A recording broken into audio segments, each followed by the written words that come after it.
কি অবস্থা সবার?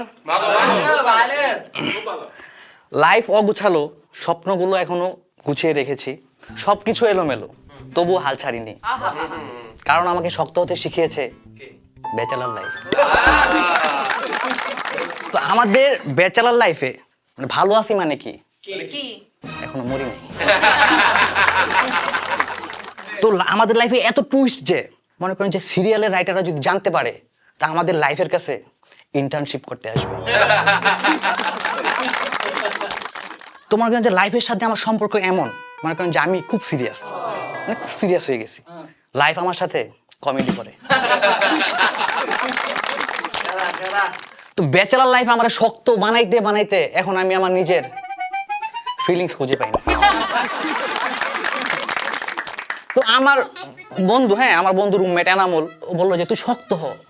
তো আমি শক্ত হইতে হইতে এখন আমি পাথর হয়ে গেছি।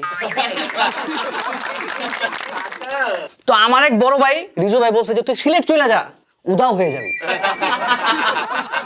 তো আমাদের ব্যাচেলার লাইফে মানে সবচেয়ে ভয়ঙ্কর প্রশ্ন, আজকে কি রান্না করব? উত্তর সাধারণত তিনটাই, ডিম, ডিম ভাজি, ডিম দিয়া যা।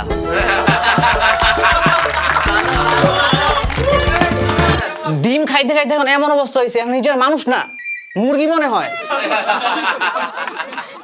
তো আমাদের ভাই লাইফের মানে রিমোট কন্ট্রোলটা আমাদের হাতে থাকে না, থাকে আমাদের খালার হাতে।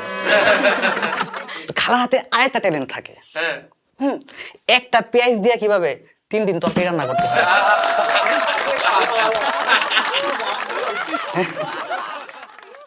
তো আমাদের খালা মনে করেন যে নতুন নতুন রান্নার এক্সপেরিমেন্ট করে, ওটা আমাদের খাইতে হয়। সেদিন রান্না করছে মানে দুধ, ডিম, ছোলা, মূলা, আদা, রসুন, পেঁয়াজ আর চিনি দিয়া এক্সট্রিম হালুয়া। হ্যাঁ, মামা খান, অনেক মজা হয়েছে। আমি যে খালা আপনি একটু খান। কয় বিজ্ঞানীরা নিজের এক্সপেরিমেন্ট নিজের উপর প্রয়োগ করে না। হ্যাঁ, এখন খালা রান্না করলে ভাবি খাবো কিনা, আর রান্না করার পর ভাবি এটা খাওয়া যাবে তো। তো ব্যাচেলার বাসায় মনে করেন যে ফ্রিজে সবচেয়ে বেশি কি থাকে? মাছ, মাংস, ফলমূল থাকে না। আমাদের ব্যাচেলারদের বাসায় সবচেয়ে বেশি থাকে ফ্রিজের মধ্যে পানির বোতল। হ্যাঁ, আরো থাকে ভাই এক বুক হতাশা। তো ব্যাচেলার বাসায় মনে করেন যে সবার পরে খাইতে যায়, তরকারি পায় না, আলু বা মাছ যেটাই থাকে এটার মধ্যে অনেক আঘাতের চিহ্ন থাকে। তো একবার বুয়া আসে নাই, সেদিন প্রথমবার আমি রান্না করতে গেছি। তরকারি রান্না করার পর দেখি ডিমের তরকারিতে ডিমই দেয়নি। তো ব্যাচেলার বাসায় মনে করেন যে একজন থাকে খুব সুন্দর, ও মনে করেন যে ডাব সাবান দিয়ে রূপচর্চা করে।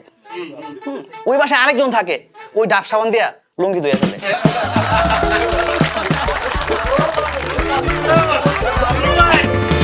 আমাদের একটা কিন্তু মনে করেন যে ট্যালেন্ট আছে। আমাদের মনে করেন যে একটা প্যান্ট 3 দিন পরলেও নতুন লাগে।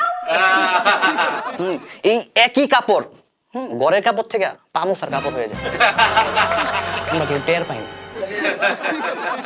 হ্যাঁ, একবার মনে করেন যে একজন আমার বাসায় আসছে সিট ভাড়া নিতে। তো আমি জিজ্ঞাসা করলাম যে ভাই আপনি গান জানেন? না ভাই, আমি গাঞ্জা টাঞ্জা নেই না। আমি বললাম যে আরে না, আপনি কি গান জানেন? বাসা ভাড়ার সাথে গান জানার কি সম্পর্ক? আমি বললাম যে না, আমাদের বাথরুমের সিটকিনিটা নষ্ট। এইখানে মনে করেন যে আমাদের বাসায় যারা আছে সবাই গান গাইতে গাইতে মনে করেন যে ভালো গান গাইতে পারে আর কি। হ্যাঁ, গানের শিল্পী হয়ে গেছে। বুঝছি, এভাবে একজন বাথরুম সিঙ্গারের জন্ম হয় হাবিব ভাইয়ের মতন। তো একবার মনে করেন যে বাসা ভাড়া নিতে গেছি, বাড়িওয়ালা কয় আমি তো ব্যাচেলার দিয়ে বাসা ভাড়া দেই না। আমি বললাম আঙ্কেল আপনার মেয়ে আছে? আছে। আপনার মেয়ের একটা বিয়ে বেড়ার লগে বিয়ে দিয়ে। অনেক কষ্ট একটা বাসা পাইছি, জিজ্ঞাসা যে আঙ্কেল বাসা ভাড়া কত? 2 তলা 3 তলা 4 তলায় 14,000 টাকা, 5 তলায় হলো 18,000 টাকা। আঙ্কেল 5 তলায় তো বেশি গে। 5 তলা থেকে নায়িকা কুমকুমের বাসা দেখা যায়। আঙ্কেল তাহলে নিচে থাকলেই পারেন। একটা ইউনিটে আমি থাকি।